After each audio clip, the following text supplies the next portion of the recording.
Welcome to the next session on commodity derivatives and risk management, and we'll continue with our discussion on what are the factors which influence the spot futures price let me repeat, what are the factors which influence the spot prices of soya bean, soya meal and soya oil. Once we get an understanding what are the factors which are influencing these spot prices of these commodities, and depending upon the happening or non-happening of these factors is going to give us an indication of whether future price is going to increase or decrease for these commodities. So understanding the commodity, the competitors, understanding the who are the producers, who are the consumers, who are the value chain partners, what are the supply demand factors, what are the government regulation is a very important consideration for any commodity when we are analyzing about it. And you recall last session I just did a small exercise just to test you whether you will be able to identify soybean or not. So I don't know whether how many of you were able to identify, but what I was trying to drive at is that if you are going to be a commodity trader, or you are going to be a person anything to do with commodity, you must understand what is the commodity is all about in its all dimension, starting from the first and very basic requirement is to know, feel, touch the commodity, and maybe visit manufacturing center or go talk to the farmers, keep your eyes open, and whoever has anything to do with that commodity must meet, talk, so that you will be able to understand the commodity, the price risk, different parameters associated with that commodity. Now let's go to the today's agenda. We discussed last class about the importance of soybean. We also discussed that soya oil and soya meal is extracted from crushing soybeans. I am just going to and these three pictures which I have is in front of you. One is shows the soya bean when they is still in the plant, and soya bean is the second picture shows soya bean has been crushed to arrive soya milk, that is that white color in the glass, that is soya milk, and tofu, it is a it's a like paneer or chena equivalent of which is derived from the soya milk.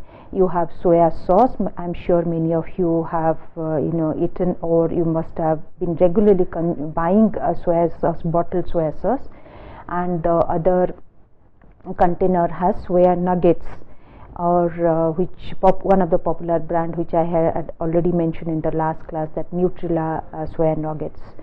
And the right side of the picture is in a bowl you have a soya oil, which we predominantly consume as it's used as edible oil. Now this is a YouTube video. I want you all to spend maybe a couple of minutes on how soya oil is extracted by crushing soya meal and soya bean. Of course, this video is about 1.5 minutes, so let's not spend much of a time on these. So I'll just take you to appropriate or let me okay, this is if you see when the soybean is crushed, you are getting what you are seeing is the crude soya oil. This has to be refined and basically cleaned to get the kind of oil which we consume. So there is also certain other chemical and straining process which are undertaken to arrive at the refined soya oil. What we are seeing is the crude soya oil, and let me take you to. So if you can see what also another byproduct of the whole process is the soya meal. So this soya meal dried this what is getting extracted is the soya meal, and from the soya meal you have other soya nuggets and other animal feed or poultry feed are prepared. So the YouTube link to this particular the link to this YouTube video is given in this particular slide. So at your leisure time you spend some time. There are many other YouTube videos also, and I chose the one which had which showed the process quickly and with very less time. Now let's go to which are the factors influencing soybean, soya meal and refined soya oil prices in India. Now we cannot analyze a commodity in isolation. With the export import and India's market getting increasingly integrated with the global market, whatever is happening in the global market, international market, those factors also influences the price. Those factors also influence the price to prevail in Indian market. Now for soybean, let's spend a couple of minutes understanding who are the major producing nations. United States, Brazil, Argentina, China and India. India ranks the 5th position in terms of soybean production, and of course India produces around 18 million tons, while United States produces around 108 million tons as per the latest statistics available. And this is as far as the production of soybean is concerned. Now let's go to the soya meal. So soya meal is exported by Argentina, Brazil, US, India and European Union. Please see that even if you have China as the one of the largest producer of soya bean, but it does not export any soya meal because soya meal is consumed domestically for their both animal feed as well as for the human consumption in terms of tofu and soya milk and soya sauce. Now who are the exporting nations of soya oil? Soya oil is majorly exported by US, Argentina and Brazil. What about India? India is the 5th largest producer of soybean. It also 4th largest exporting nations of soya meal. But what about soya oil? No, India does not export any soya oil. So we are a nation of oil gaugelers in terms of whenever it is or with respect to the edible oil. So we import all kinds of edible oil. We import refined soya oil. We import crude soya oil and get it refined at the domestic market. We import we import palm oil. We import sunflower oil. So all kinds of other edible oil we import into India. Now considering what are the factors which if we can summarize, what factors influences the this soybean, soya meal and soya oil prices. The consumption of soya oil, soya meal is increasing across the world. Growth of poultry and fish farming is also increasing the demand for soya meal.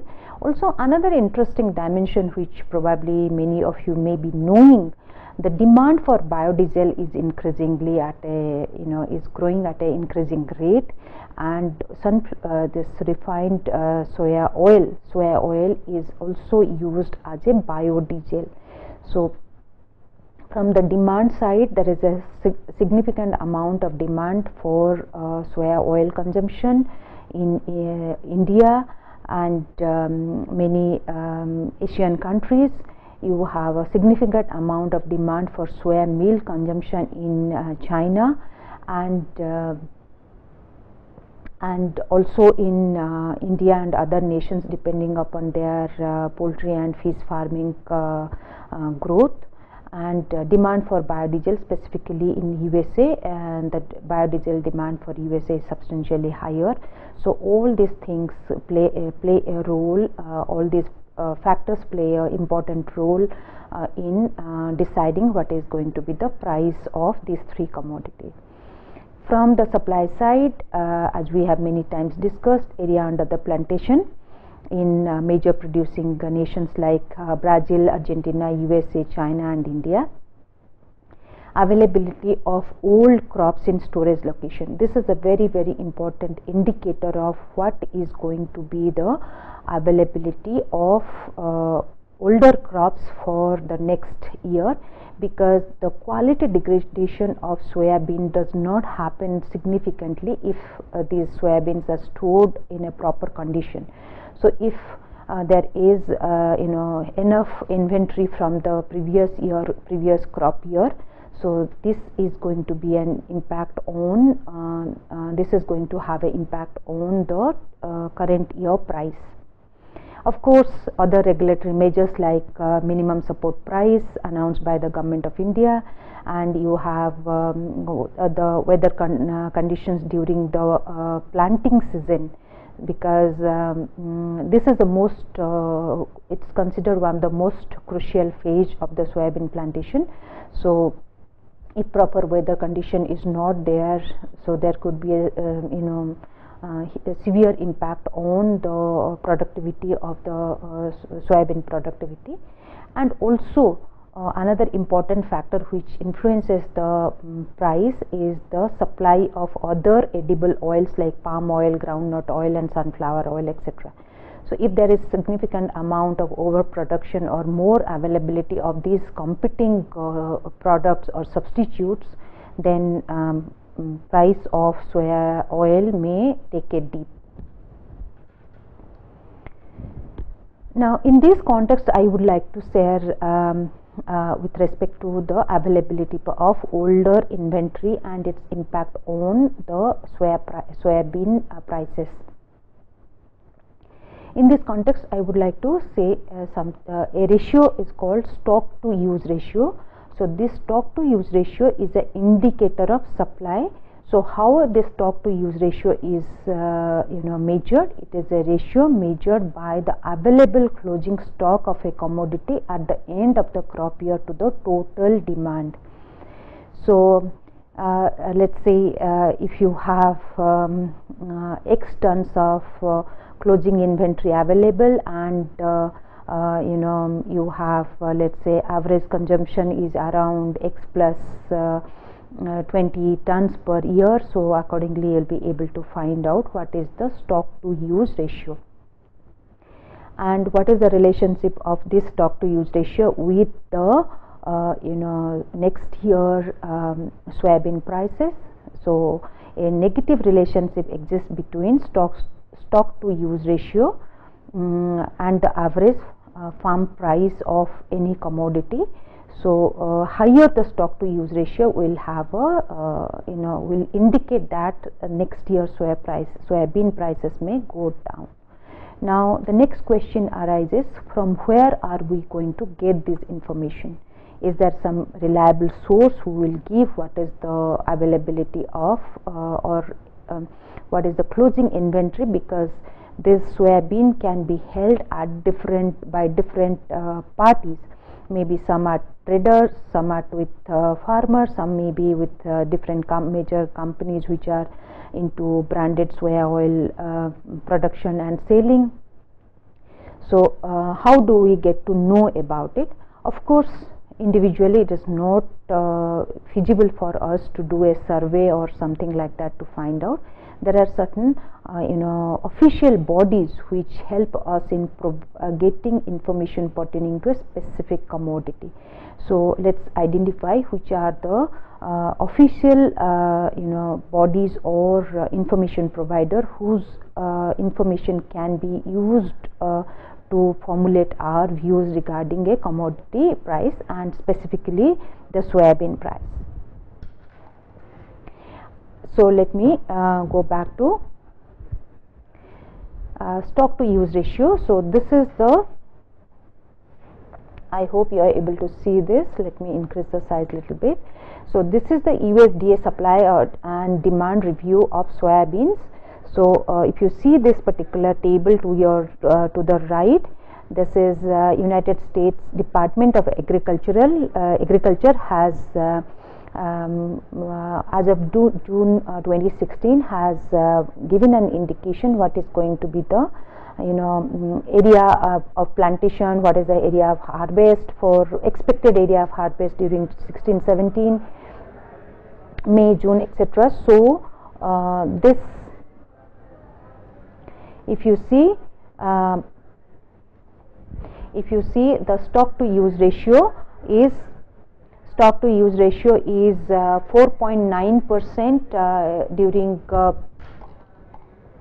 June 14-15. It has gone up to 9.87 during June 15-16, and it is expected to be around 7.8% in May 16-17, and it is expected to by June 16-17 it is going to be around 6.6%. So this is a indication. Going by this mere indication, we can say that during the crop year of 16-17 the price may fall down, considering the stock to use ratio. Now let's go to the stock to use ratio as given by the USDA for the world soybean.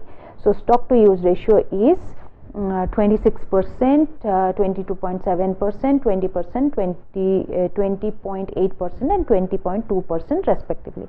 So accordingly you will be able to, if you spend some time, you will be able to formulate your views about the likelihood of soybean prices going up or going down by considering these various parameters. Now every commodity has its own industrial bodies and cooperative societies which provide very authentic information.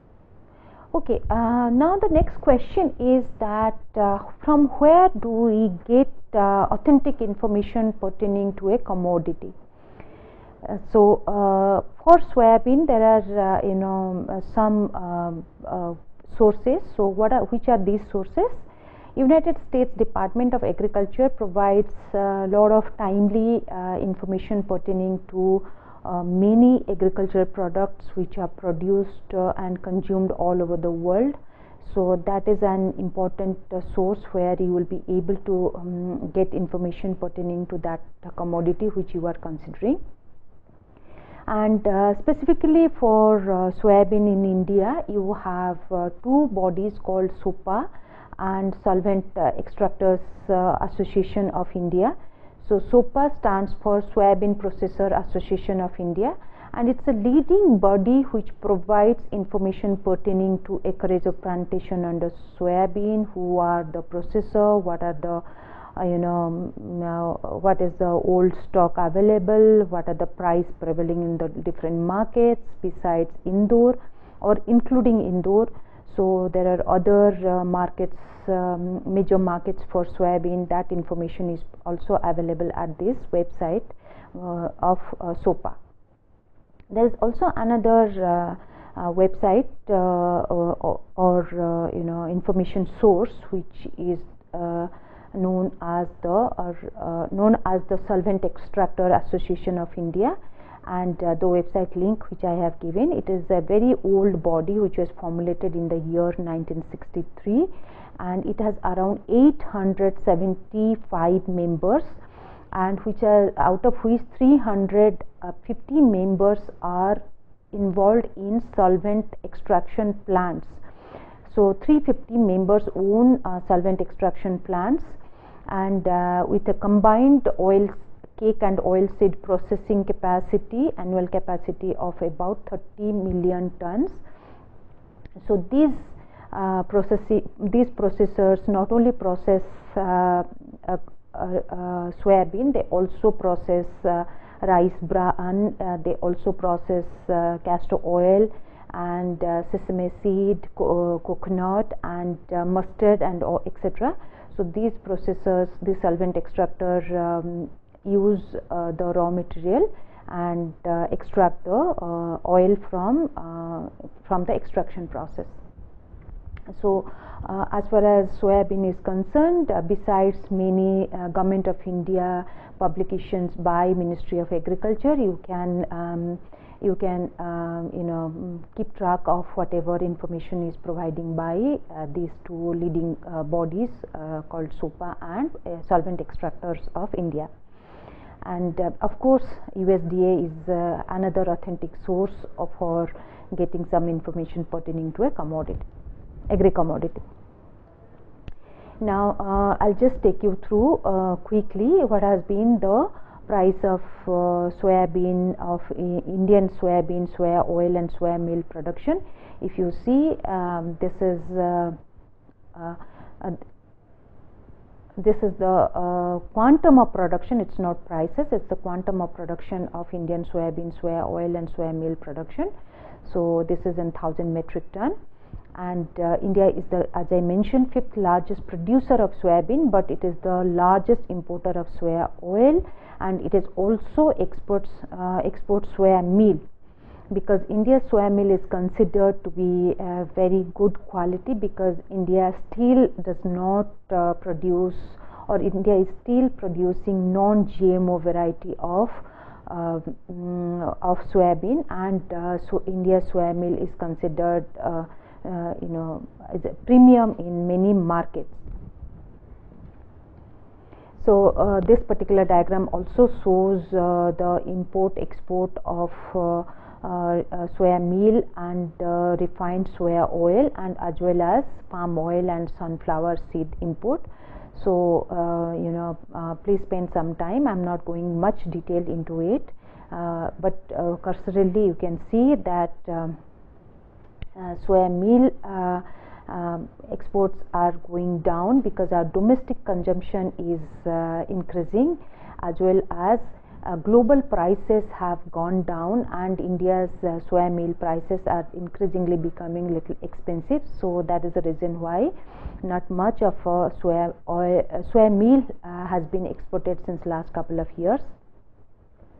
Soya oil import, as I said, soya oil import is increasing, and the way we are eating or using edible oil, considering the obesity of among Indian men and women.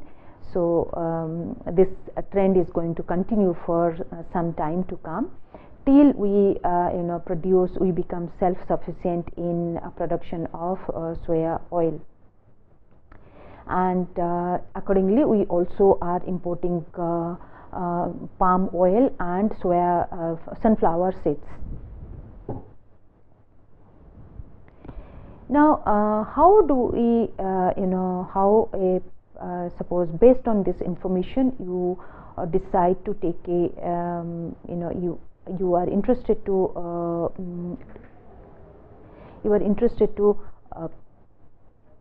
take a futures position on different soya products like your soya bean, soya oil and soya meal. So how will you go about it? Let me give an example, real life example. Let's say a branded soya oil manufacturer buys soybean from the market. It does not own, it buys soybean from farmers, extracts and sells soya oil and soya meal. it has already entered into selling soya meal to a animal feed manufacturer in India at a fixed price, and due to low production of Indian soybean, soybean prices is increasing. And India also has a policy related to restriction of import of genetically modified soybean. So this company is not expecting any softening of soya bean prices in near future, but it has already committed to sell soya meal at a fixed price.